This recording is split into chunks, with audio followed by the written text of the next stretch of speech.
There is nothing wrong with gluttony because when you get obese, pride kicks in and then you lose your weight. This is amazing. Even if it sounds very oppressive, I cannot say it's incorrect. It's better than trusting ourselves to take all the decisions, 25, 30, 50, 40, and all of a sudden half my teeth are broken. I did not expect that one of the first videos in this channel would be about Satanism, but here we are. To be honest, until a month ago I had forgotten that Satanism exists and it's a thing people do today. But I had a very long conversation with a young woman in her early 20s who is extremely intelligent, extremely attractive, and what's the technical term? Completely fucked up mentally. And she's so passionate about Satanism and has tattoos of Satanism. And I tried to listen carefully. I tried to argue about some basic things that don't make sense to me. You can guess that I couldn't come up to a logical conclusion, but I decided to have a look. And this coincided with seeing one of the YouTubers, who is called Genetically Modified Skeptic, has recently started uploading videos explaining and defending Satanism. And I'm like, this is interesting. So it is still an active thing going on. And I had a look. Let's first explain where I'm coming from in terms of faith and religion. I'm not religious. My social circle when I grew up was Christian, but light. Nobody was very, very devout. And my personal belief is that God doesn't exist in the way we talk about God, but also it can be a very, very useful alternate reality to live as if God exists, the way Jordan Peterson talks about. So I don't feel that religious people are naive or deserve to be mocked at all. I think it's a very personal thing. As a person who loves science and rationality and reasoning, I have accepted religion as an evolutionary trait that has developed in the substrate of consciousness, just like language, that has been a tool of immense help and, of course, immense power, dynamics, and propaganda. So church is one thing, religion is another thing. I'm not deeply passionate for or against religion.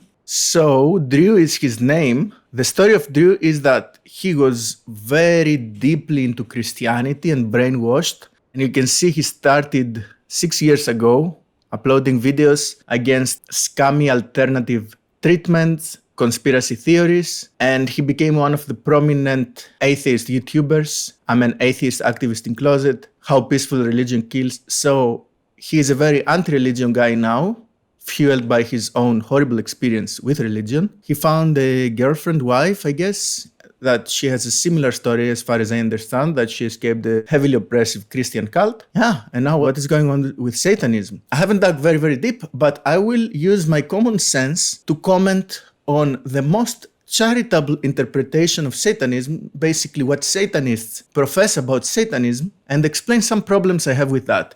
And I'm gonna use this TED Talk of that young woman. She makes some arguments similar to the arguments that the woman I was talking with was making, which I really couldn't accept because they were very contradicting. And the most outrageous one is this one.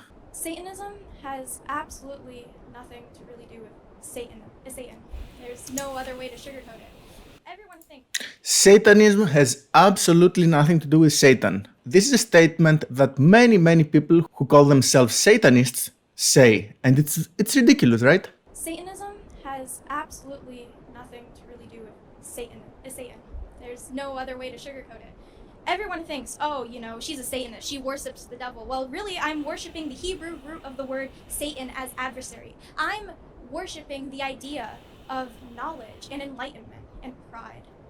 Stop. If you make a doctrine, if you make a religion, if you make a movement, if you make any cause and you give it a name and you purposefully choose a name that means something to the majority of people or to a huge group of people, it's hypocritical and an asshole move to go around and say, even if we have that name, we have nothing to do with that. So if I make a cause, a religion called Hitlerism, Hail Hitler, and I go around and say to people, no, this is a misconception. It has nothing to do with Hitler, the Nazi Hitler. It's the other Hitler guy who blah, blah, blah. Come on. The fact that Satanism is called Satanism and not rationalism or prideism or whateverism is due to the fact that this name has been deliberately chosen to provoke. So even if you believe or act as if Satanism has nothing to do with Satan, it's complete hypocrisy to call yourself a Satanist. It's like, oh, I'm a murderist. I believe in murderance and murdering, but not in murder. Like, what are you talking about? That point I just make would be enough to lower the credibility of a person who says Satanism has nothing to do with Satan. But Satanists mention Satan all the time, and that girl, in the end of the video, does a satanic baptism, a satanic ritual, to a friend of hers or another girl. And it's like a lot of archaic words. Look there. We bring thy garden, O mighty Lucifer, the fragrances around thy therewith. Almighty Lucifer. And then look at this. In the same speech, like 5 minutes ago, she said Satanism has nothing to do with Satan. And the satanic baptism, look at this. She wears a cape. And there will seal thy eternal commitment to Satan, Lord of thy chosen realm. Eternal commitment to Satan. Unyielding loyalty to the wondrous order of his creation. Rise thy right hand in the sign of the horns, receive this thy friendship with Lucifer, Lord of light, who is exalted as Satan. Thou receiveth the seagull of Baphomet. And if you ask that girl at the end of the talk, do you still maintain that Satanism has nothing to do with Satan, even if you just did a baptism? Where's my face? Even if you just did a baptism that hailed Satan, and even if in your own talk referred to the Satanic Bible, which in 93 pages has 349 references of the word Satan. But Satanism has nothing to do with Satan. Okay. So there's something going on with these people, right? For me, the most shocking part of the TED Talk is the edgier side of life. Of course, I just worship the devil immediately. My dad kind of thinks that as well, but that's none of my business. It's none of my business what my dad thinks of me, which I don't know her father, but I know that he and her mother have failed their daughter. They raised her to be a person who has so deep and unhealthy need to rebel, to show difference. Look at her Instagram. I mean, I know some people could argue that that's not necessarily unhealthy, and a lot of people support this type of provocative lifestyle because fuck religion and fuck the system and fuck everything. But it's not so simple. Don't you think it's a little bit simplistic to just say fuck everything and still expect from the society to respect you and complain that you are being disrespected while disrespecting society? And I get it, she's a child. I don't know how old she is, okay? And I blame her parents, not her. At those ages, when a child has been led to those places, the very difficult work of parenting has gone wrong somewhere.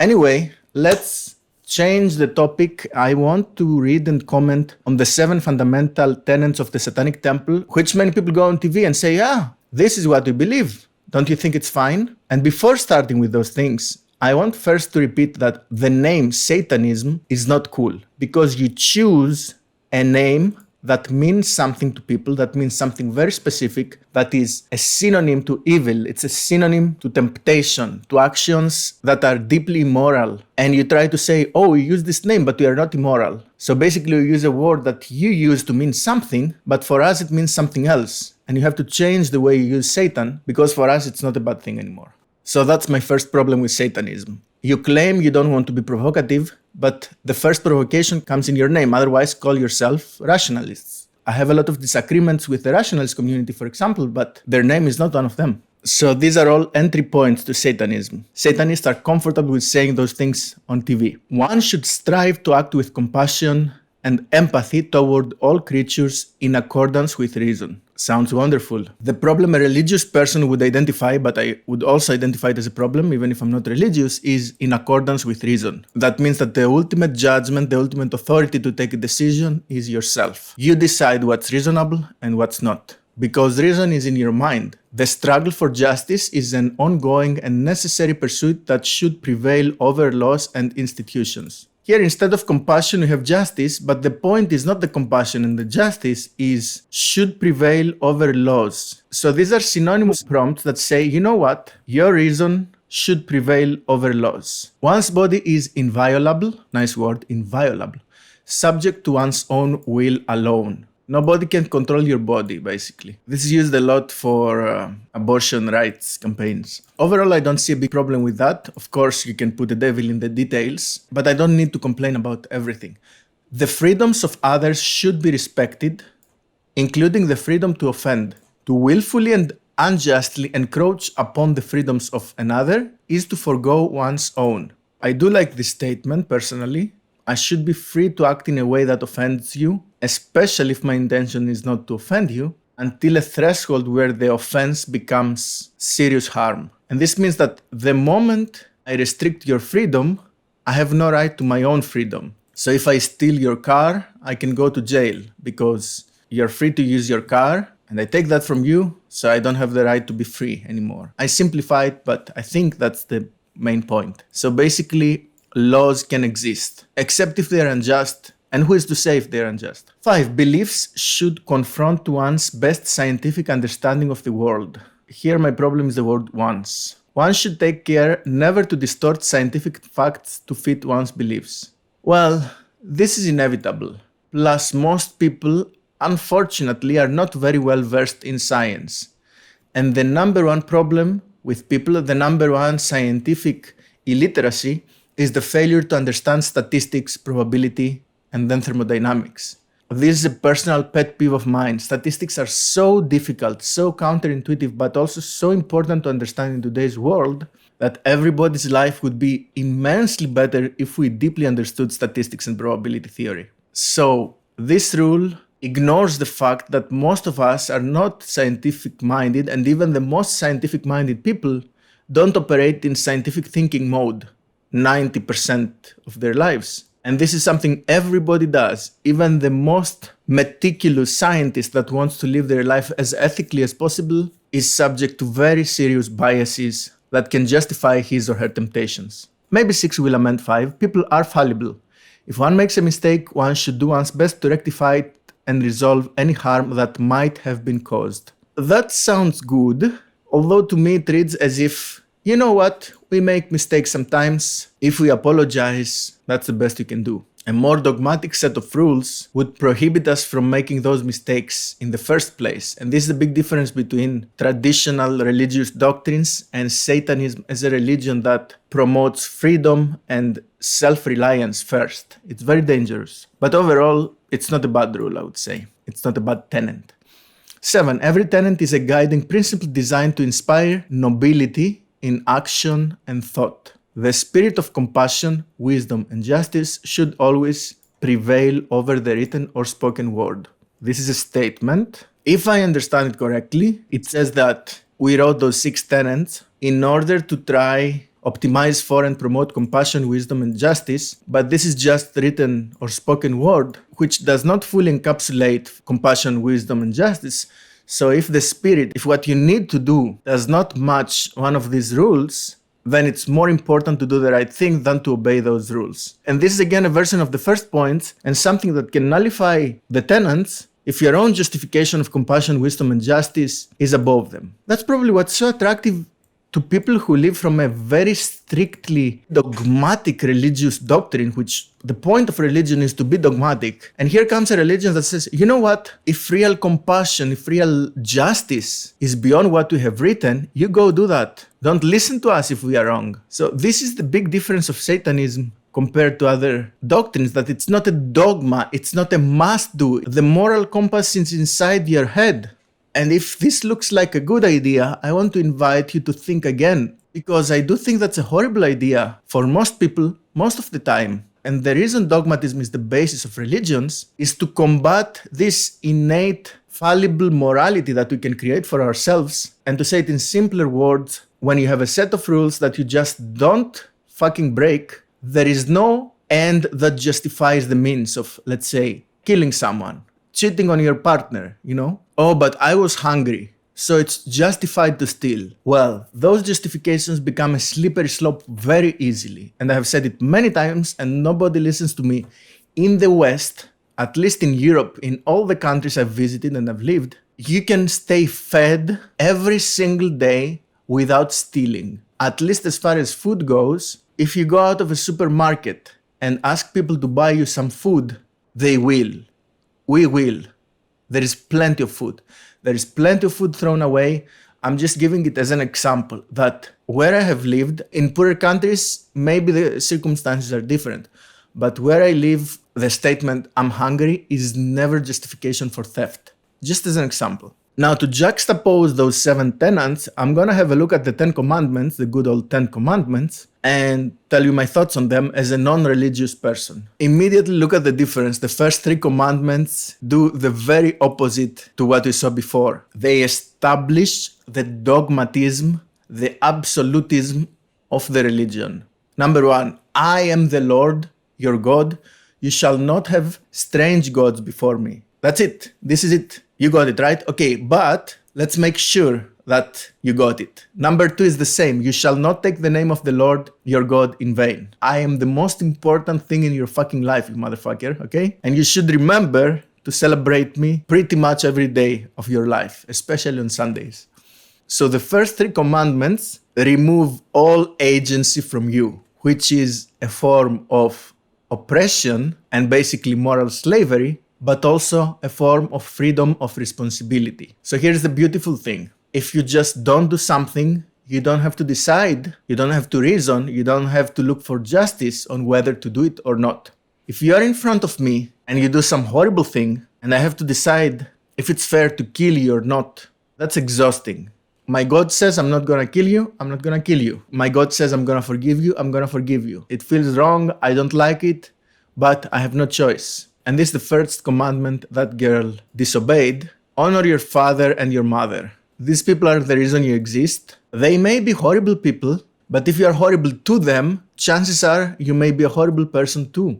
And it will be partially or fully their fault. But your best bet might be, now I'm rationalizing the commandment, I'm trying to figure out where it's coming from. Remember, when the 10 commandments were written, the world was much poorer, there was no help from the state. So even if your parents are the stinkiest pieces of shit you have ever seen, they may still be your best chance to listen to and to care for. I say maybe, God says that's what you have to do. And I say maybe because I'm an atheist, that I live in the 21st century. So by no means I think the 10 commandments mean the same thing as what they meant when they were written, but here they are as a moral compass. You shall not kill. Now some people say that, oh, it's not you shall not kill, it's you shall not murder. Because there is ethical killing, and the ethical killing is when a person has transformed to a monster. I don't know. You shall not commit adultery. Yes, please. It is so easy to fuck up and also so easy not to fuck up. Keep your dick in your pants, keep your pussy in your... Life is so much harder when people cheat. Have you seen what's happening? Go masturbate. Like, come on. You shall not steal. Same vibe. Absolute. You shall not. That's it. It's not that, oh, you know, in this case, it's justifiable, it's more reasonable, it's more compassionate to steal, like Robin Hood. Your moral judgment is not reliable enough to be trusted. And in scientific terms, if you follow the 10 commandments and if you avoid the 7 deadly sins, you will have some missed opportunities, okay? You will have some false negatives. But the argument that religions make, and I agree with it, is that if you have a strict moral guideline that you never act against, you avoid many more false positives than you miss false negatives. So even stricter religions that say, you know, you will not drink, that's it. Muslims, they are not drinking. Perfect. I come from Greece, I come from an island. Do you know how many drunk people are dying every year driving with their cars and motorcycles in our shitty roads? Do you know that if we didn't drink as Greeks, we would have a completely different culture. Maybe it wouldn't be so fun and hospitable, but there would be so many more of us. There would be hundreds of thousands, if not millions more of us, just by the sheer fact that we wouldn't kill ourselves so much in car accidents. It's crazy. You shall not bear false witness against your neighbor. In the old times, your neighbor was much more important than who they are now, that we can just get by without even knowing their name and not even saying hello. You shall not covet your neighbor's wife. And I find interesting that you shall not commit adultery and you shall not covet your neighbor's wife are two different things. And it's wife, not wife and husband, because they know, whoever wrote the commandments, they know that this is a mention-worthy temptation. It's so frequent and so severe and so hard to resist sometimes that it better be highlighted in a different commandment. That's my interpretation of it. The same way the first 3 commandments are similar, but they're the most important thing. So rule number 1, you don't break any rules, you know? And you shall not covet your neighbor's goods. Yeah, let the guys live their life. And those 2, basically 9 and 10, are the primers to stay loyal to 6 and 7. not only you shouldn't act in the problematic way, but because coveting is a primer for acting, be careful of coveting in the first place. I do think the 10 Commandments are a decent set of rules, you know? Or maybe one day you can do the 12 rules for life. Anyway, let's go to the 7 deadly sins. And those, funnily enough, are promoted by Satanism. Gluttony. I think in this day and age, this is extremely important. And I hold the controversial opinion that child obesity should be illegal, and the parents who let their children get obese, not overweight, obese, should be fined and followed up. And I seriously believe that police should be arresting parents that let the kids be fat for many years in a row. This is huge. Last, fornication. This is also very important, especially as those things are easier, you know. We have so much dirty, cheap, very high-calorie food. Gluttony is the easiest thing to do. Lust is easier thanks to contraception and control of STDs and abortions. Greed. I want more. Sorrow, despair, despondency. I'm gonna say victimhood. So the word victimhood can be used two ways. I think the normal way is when you're deemed a victim by the society, but you can also victimize yourself somehow. Wrath. Yeah, don't be furious. You take very bad decisions when you're furious. Go for a walk, put some cold water on your fucking face. Sloth, just wake up. Vainglory, excessive pride on one's achievements, excessive vanity. Yes. Pretty good things to avoid because we have the tendency to do them. So it makes sense to remind ourselves, hey, don't be an asshole in all these ways. And pride and hubris.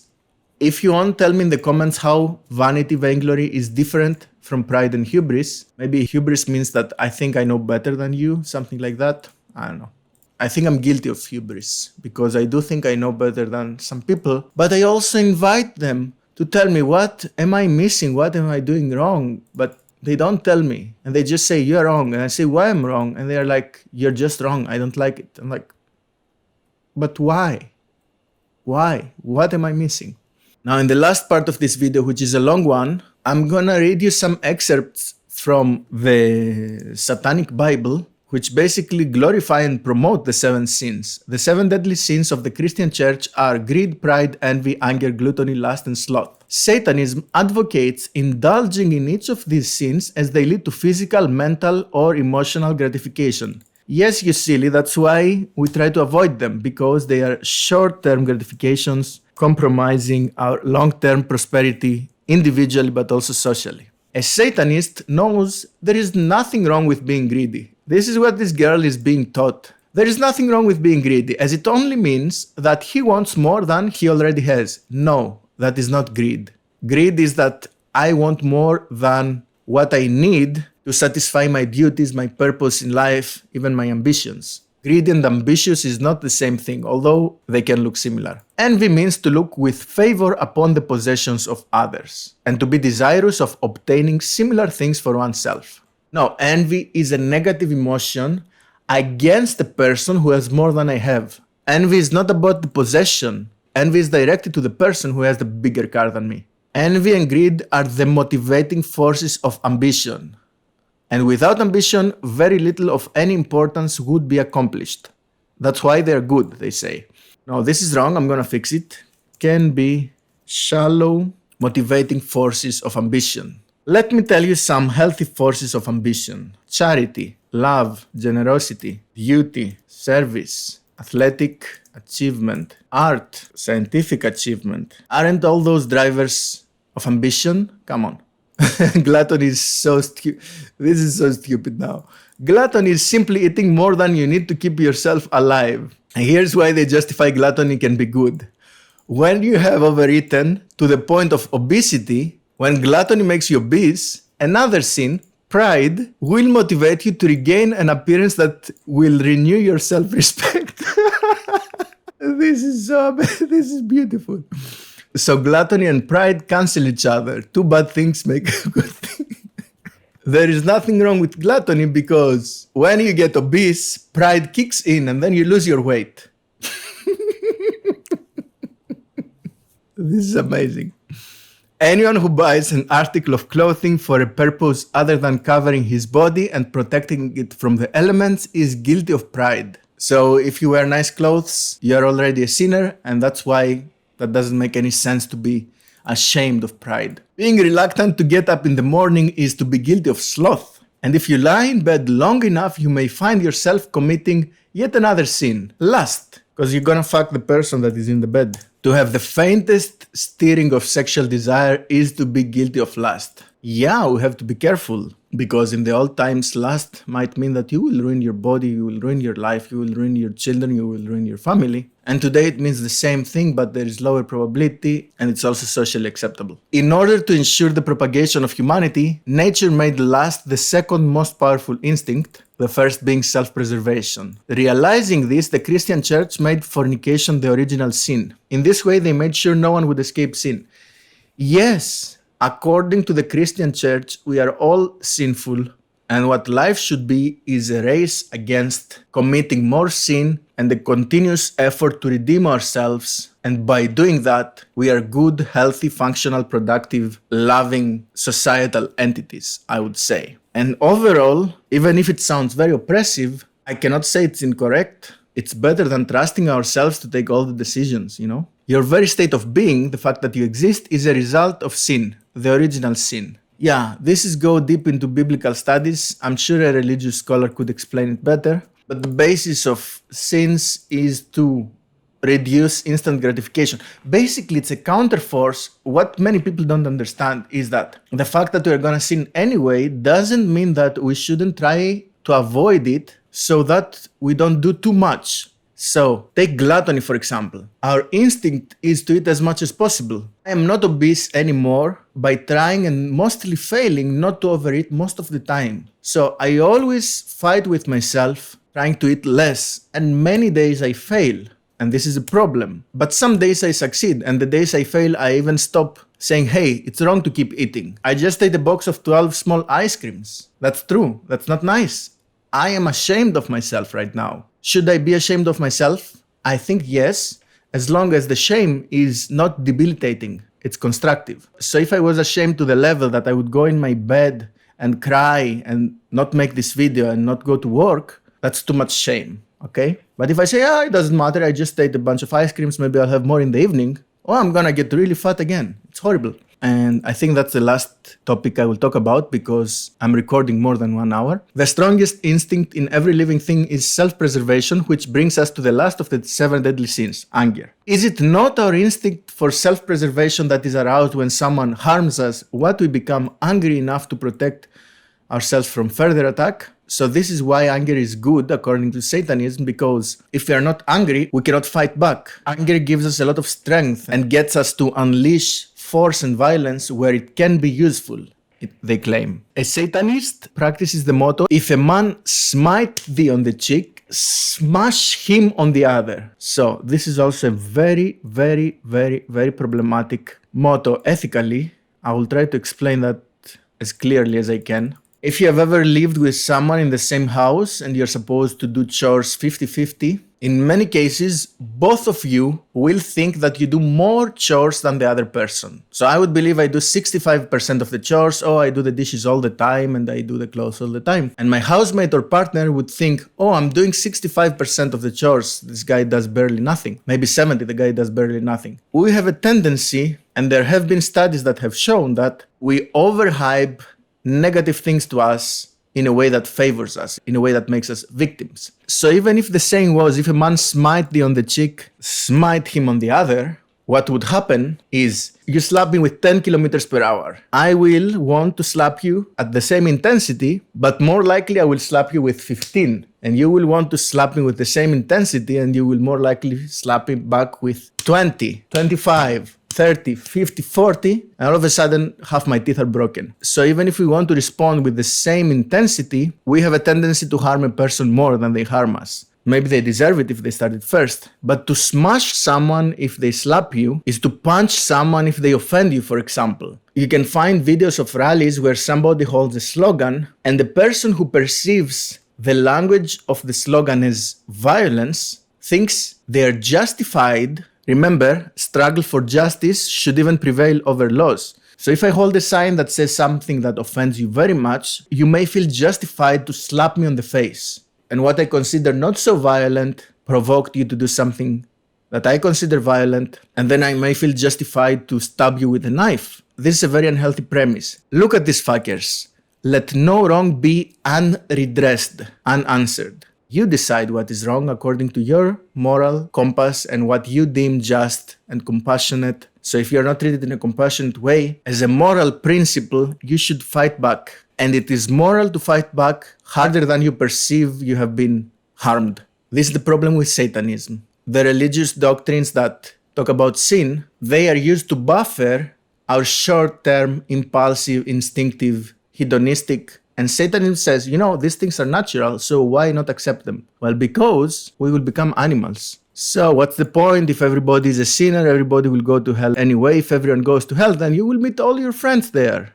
I will not read this last part. You can have a look. But I want to end the video and I want to say, Satanism looks a bit fashionable again. I joined the Discord group about Satanism and honestly I couldn't really understand what they're talking about. They talk a lot about games and anime and stuff that I never cared about and I don't understand. But if I understand correctly, the premise is, first of all, an intentionally provocative name, a whiny complaint that, we don't kill cats, so the movies are painting a very false idea of who we are, and then a doctrine that pedestalizes your own sense of justice and compassion is the ultimate moral authority, and this is exactly what other religions preach against, and this is exactly why religions were created, and this is exactly what Christianism warns people that Satan is their own self. And this is why Satanism, I think, makes sense for people who have been deeply oppressed by religion to distrust themselves.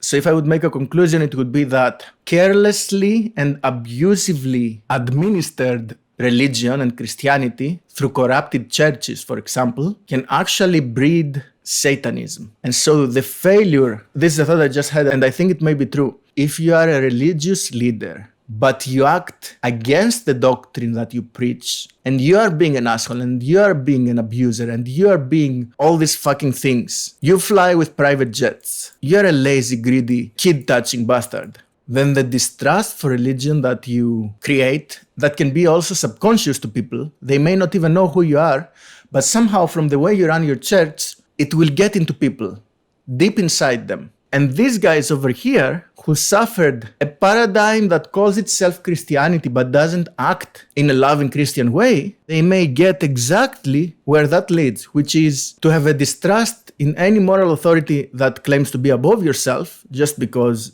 it has proved that it's making your life worse. So what is better? Let's trust myself. But I maintain that it's not a very good idea either. And I wish I had the solution, and I may sound like a hypocrite being an atheist and defending the Christian values, but I can definitely say I don't know better, and I do need guidance from someone, from society, from the laws, like my moral compass, even if it's perfectly tuned when I'm perfectly clear-minded, which it's not, but even if it was, it gets very messy when I get hungry, when I get horny, when I get sleepy, when I get confused, when I get tired, when I get irritated, and then I better follow some doctrines that I never need to question. And this is why religious is very useful, even if I'm not a religious person. And I just wanted to talk about it. And I want to thank you so much for watching. I'm happy with my first videos. If you made it to the end of this one, I really want to invite you to have a look at the other ones when you have time. And thank you again, and see you next time.